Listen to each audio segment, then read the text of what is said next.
Encore avec les entreprises plus soucieuses de la forme de leurs salariés, publiques ou privées, elles sont nombreuses à mettre en place un suivi personnalisé pour aider leurs équipes à garder la ligne. Une stratégie qui permet de faire baisser l'absentéisme au travail. Le reportage de Marc Guéring. Visite médicale annuelle pour Christian. À 55 ans, dont 26 passés à la SNCF, cet agent découvre le programme Plus saine la vie.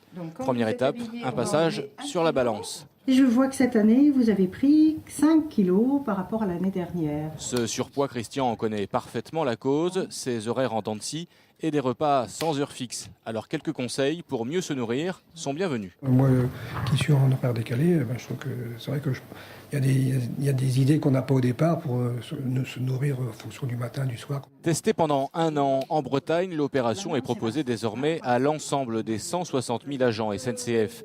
S'ils le souhaitent, ils peuvent bénéficier d'un suivi personnalisé de 2 ans. On ne parle absolument pas de régime, on ne parle que d'équilibre alimentaire. C'est-à-dire qu'on réapprend aux agents à équilibrer un repas dans l'assiette avec tant de féculents, tant de légumes, tant de protéines. En France, tous les salariés ne sont pas égaux devant l'obésité. Elle touche 18% des agriculteurs, 10% des employés contre seulement 6% des cadres. Ces derniers sont souvent plus choyés que les autres. Ici, les entreprises de ce parc d'activités ont mis une salle de sport à leur disposition. Comme la SNCF, elles investissent sur la santé de leurs collaborateurs et elles ont tout à y gagner. Notre objectif, c'est de pouvoir améliorer le capital santé des salariés de l'entreprise. Qui dit capital santé dit moins d'absentéisme. Et sans doute des économies. Le coût de l'absentéisme pour les entreprises est estimé à 25 milliards d'euros chaque année en France.